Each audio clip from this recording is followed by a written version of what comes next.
ሌላው የተነሳው ጉዳይ እና በተመሳሳይ መንገድ የጋሞ ጎፋን ልማት ሊጎዳ የሚችለው ጉዳይ ከመሬት ተነስቶ የማንነት ጥያቄ ከመሬት ተነስቶ ከሰማይ ዱብ ያለ ይመስል ነባር ህዝቦችን ለማከፋፈል የሚደረግ ስራ የጥገኞች ሩጫ ስለሆነ ደይደን እንደ ኢህአዴግ አካል ሆነ የክልሉ መንግስት ይሄን እንደማይቀበለው በደንብ አድርገን ተወያይተን ይሄ ጥገኞች ወይም ደግሞ አላስፈላጊ ጥቅም በዚች መረብ አማካይነት ለማግኘት የሚሞክሩ ጥቂት የተማርን የሚሉ ሰዎች ከተለያዩ ኤንጂኦዎችን ጭምር ጋር ትስስር ፈጥረው የሚያደርጉትን ሩጫ እናውቃለን።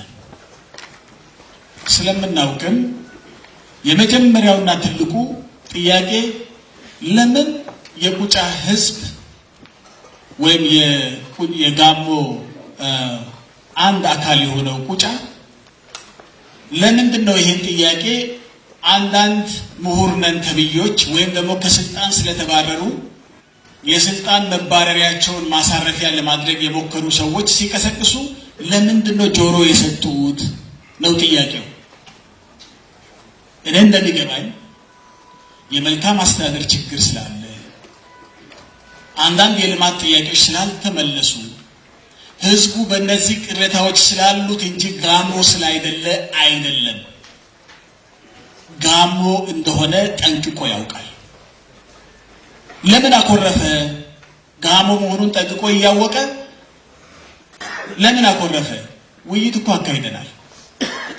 ያኮረፈበት ዋናው ምክንያት ጋሞነቱን ጠልቶ ሳይሆን መልካም አስተዳደር ላይ የነበሩ ችግሮች ገፍተውት ነው። ስለዚህ ሩት ኮዙን ማለት ዋና ችግሩ ምንጭ የመልካም አስተዳደር ችግር ስለሆነ እሱኑ እንፍታ። እሱኑ መፍታት ግዴታ ነው። ይሄ ደግሞ ሌሎች ቦታዎችም ላይ የሚነሳ ጥያቄ ከሆነ ሮጠን መሄድ ያለብን አንተ ጋሞ ነህ ብለን ጋሞ ለሆነ ሰውዬ መናገር አይደለም። እሱ ያውቃል ጋሞ መሆኑ። የቸገረው ነገር እኛ ያልመለስነው ነገር መመለስ አለብን። የተቸገረው የመልካም አስተዳደር ችግሮች አሉ። የቀበሌ አመራር የሚፈጥረው ችግር፣ የወረዳ አመራር የሚፈጥረው ችግር፣ የልማት ሰራተኛው የሚፈጥርበት ችግር፣ ሌሎች የሚያስኮርፉት ችግሮች አሉት። ያንን ችግር ነቅለን እናውጣለን። ከዛ በኋላ ከማናችንም በላይ ታሪክ ይነግራል። ጋሞ ከየት ተነስቶ ወዴት እንደደረሰ እሱ ራሱ ተንትኖ ስለ ጋሞነቱ ታሪክ ይናገራል። ይህን ነው የሰማነው። ቁጫ ላይ ህዝቡን ሰብስበን ስንነጋገር የት ነበራችሁ? የት ነበራችሁ? እኛ እንደዚህ ስንተራመስ እነዚህ የበላይነት ይዘው በነገራችን ላይ የወረዳ አመራር እጅ የሌለበት ይሄን አይነት ጥያቄ የለም። ውስጣችን ነው መፈተሽ ያለብን። ህዝቡን የምናደናግረው እኛ ስለሆነ ግድ የለም ጋሞ መሆኑን ብታውቅም ነገር ግን ይሄ አሁን የጎደለውን ነገር ጋሞነትን ከካድክ ነው የምታገኘው ሲባል እሺ ጋሞነት መካድ ይሄን ነገር የሚያሰጠኝ ከሆነ ለጊዜው ልካድና ከዛ በኋላ ነገሩን ካገኘው በኋላ አያለው ብሎ ነው ይሄን ያለው። ስለዚህ ምንድነው ችግሩ እዛ አካባቢ ብለን መፈተሽ ይገባናል። አሁን ወደርሱ ገብተን ከሱ ጋር መወያየት ስንጀምር እነዚህ ጥገኛ ኃይሎች መልክ መያዝ ሲጀምሩ ህዝቡ እኮ መናገር ጀመረ። አልነበራችሁም እናንተ በዚህ ምክንያት ነው ይሄ ችግር የተፈጠረው። የቀበሌ አስተዳዳሪ የራሱን የህዝቡን ማዳበሪያ ገንዘብ ሰብስቦ በልቶ ሲያበቃ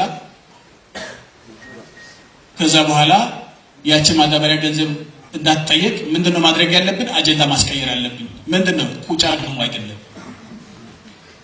ቁጫ ጋሞ ስላይደለ ዝመት።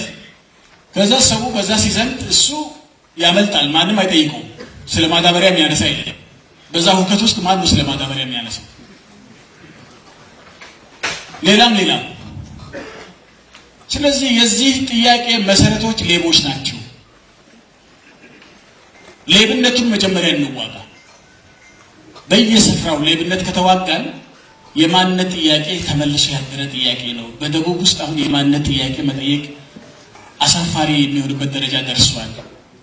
አሁን እያንዳንዱ ጎሳ እየተነሳ እኔ ብሔር ነኝ እያለ ከጠየቀ የት ነው ማለቂያችን? እየሆነ ያለው እኮ ይሄ ነው። የጋሞ ክፋይ የሆኑ ጎሳዎች ወይም ክፍለ ህዝብ የሆኑ አካላት በሙሉ እየተነሱ እኔ ብሔር ነኝ ከተባለ የት ነው ማለቂያው? እንኳን እዛና ይህን ህዝብ መለየት አንችልም። ያልሆነ ነገር አንፈልግ። እኛ ለራሳችን ስልጣን ፍለጋ ስንል፣ ለጥቅም ስንል በተፈጥሮ አንድ የሆነውን ህዝብ ለመለያየት አንሞክር። ይሄ ጥፋት ነው፣ አደገኛ ጥፋት ነው።